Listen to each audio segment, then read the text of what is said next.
Hey, what's up, gardening family? Opie here. Welcome back to the Brew City Garden. So I'm sure you saw the clickbait title, and I got you to click on the video, maybe. But unfortunately, I wish I could say it was a clickbait title, but there's actually maybe a lot of truth to it. So here's the backstory. I've been trying to kind of figure out how to approach this, how to say it, but I don't know, whatever. I mean, it's not something I can really rehearse, so we'll just go with it. About 5.5, 6 years ago, my family and I moved up from, we moved to Milwaukee from central Illinois. And we came up here, I was offered a position to start a new steel distribution plant here in Milwaukee, which has since become successful, and I have since moved on, but I digress. My wife and I, we looked for a long time, for probably 6 months, to find a nice place to live. You know, first off, we didn't know anything about Milwaukee. So we traveled up here a couple times just to take a look around, and got a lot of opinions from locals around here and people that I had worked with. And this house popped up, and we looked at it, and it was just perfect. I mean, it fit all of our needs.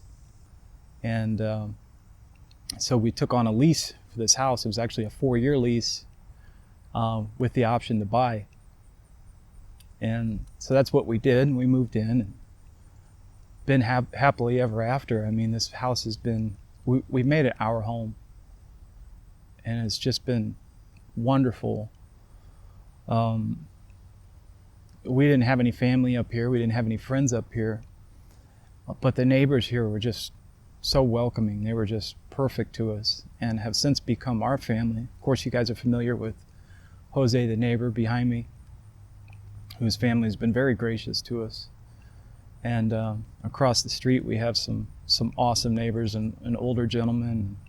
It's my wife's drinking buddy, and we've become very close with them as well. So we've made our family right here, and it's been an absolute blessing. I mean, we absolutely love it here. Well, the 4-year lease came up. We came to an end last year. So we just briefly talked to a lender about buying the place, and after my last divorce, my credit was just wrecked. I mean, just absolutely wrecked. And my wife's was really no better.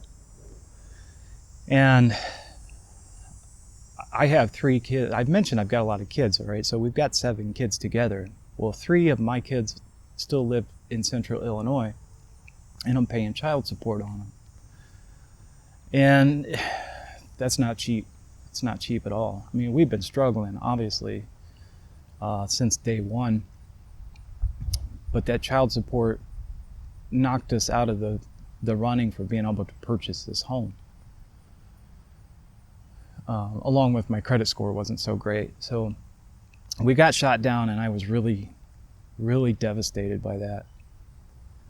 But the owners of the property had really didn't say anything, and we just continued to rent, and you know, without a hitch. Well, unfortunately, last week we got a phone call from the landlord, and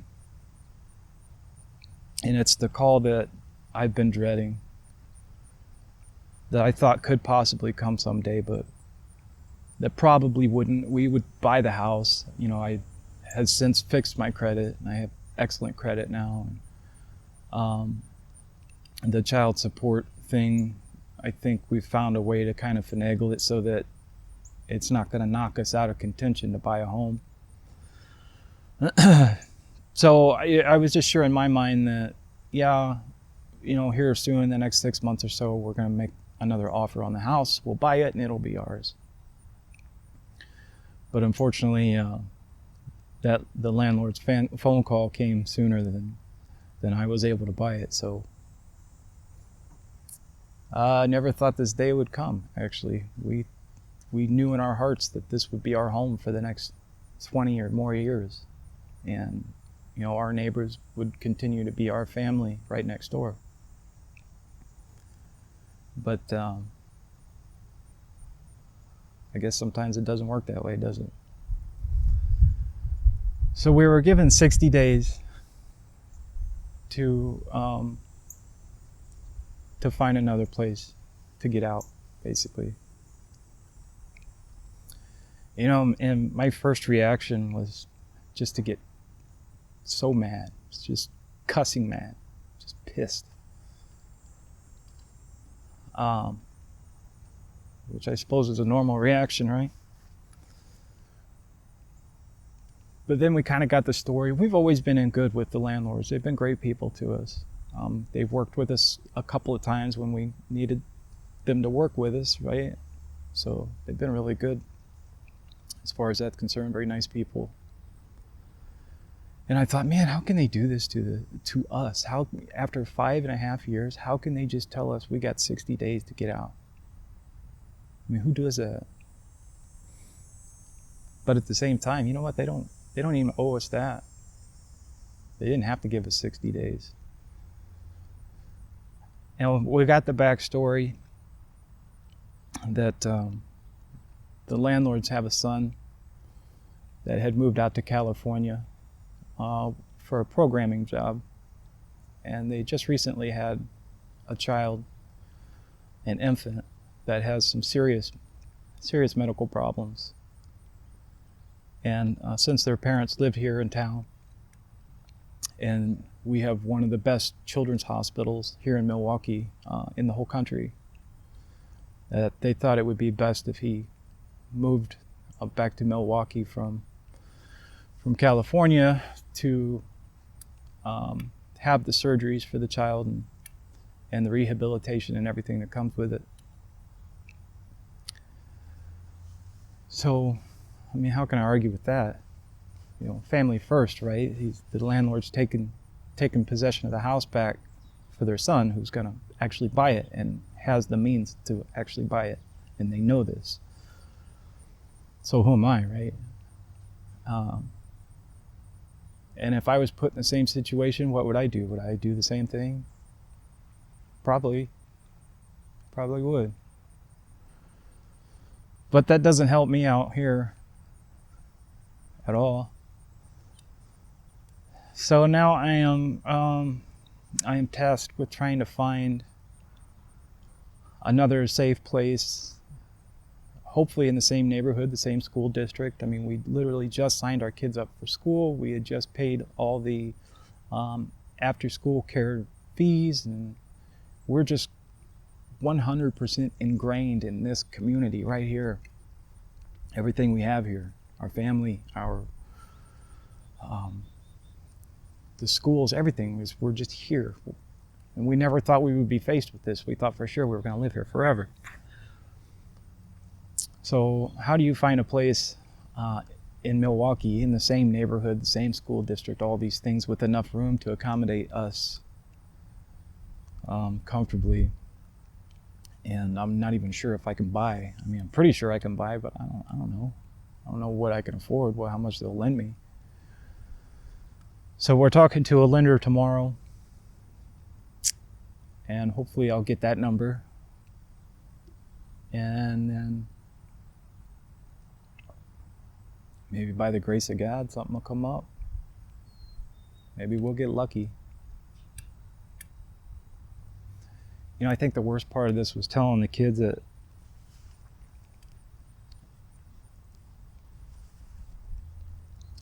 we had to move.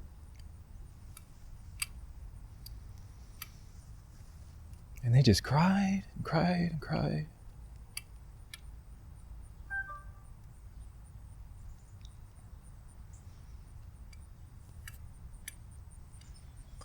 And that to me is failure. I failed those kids. I failed the whole family. But here we are. I got to live with it. I got to do something with it. So, I mean, it's not as much as I want to sit here and feel sorry for myself, I don't have a choice. I got to get up and make something happen right now. Right now. And thank God for the neighbors and all, these people are on our side. They just, as soon as they heard, they were out looking and talking to everybody that they know. And the lender that I'm talking to tomorrow is a family member of Jose the neighbor, and a couple of housing prospects came from the neighbors across the street that we love so much. So we're really blessed in that. Hopefully, by the grace of God, everything's going to come together and we'll be fine.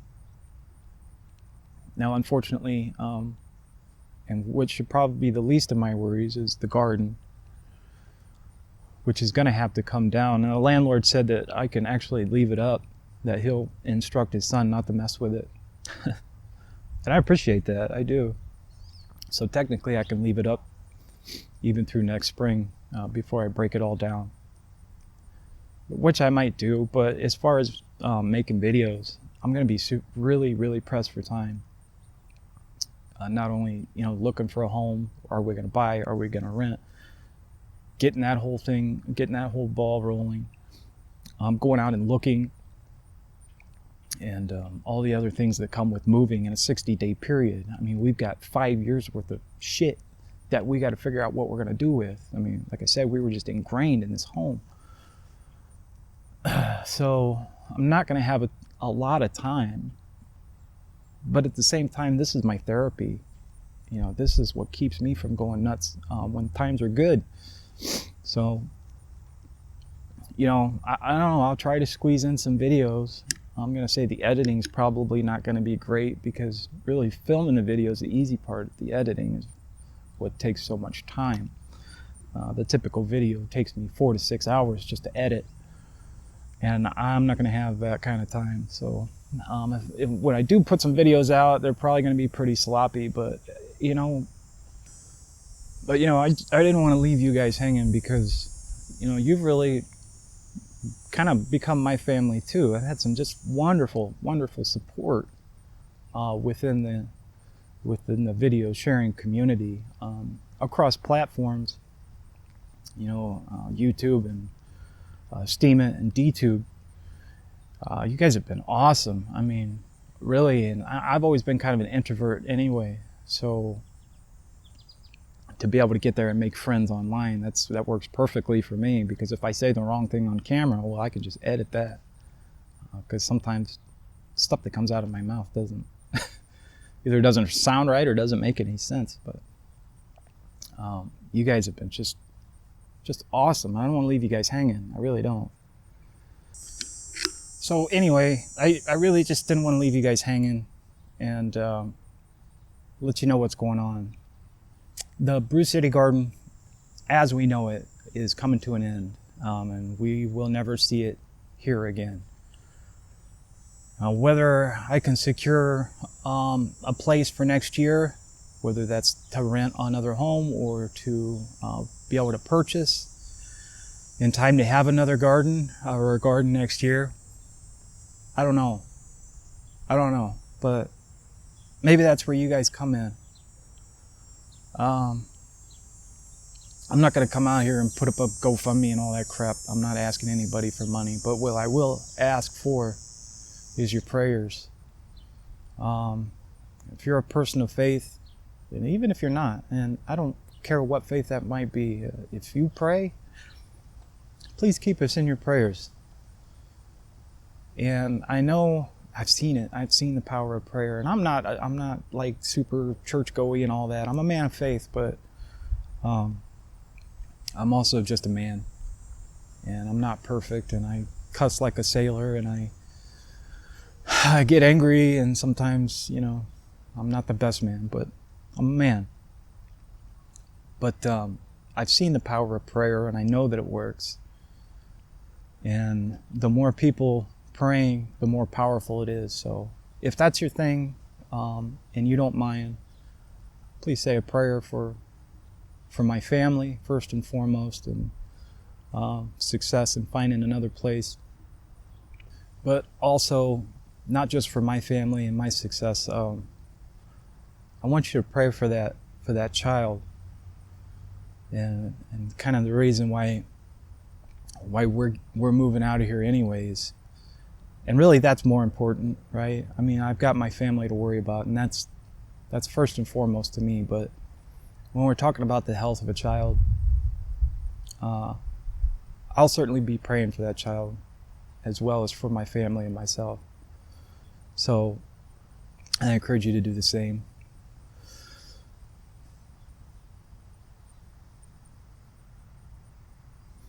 I don't know, guys. Other than that, I'll keep you updated, because I don't even know what's going on.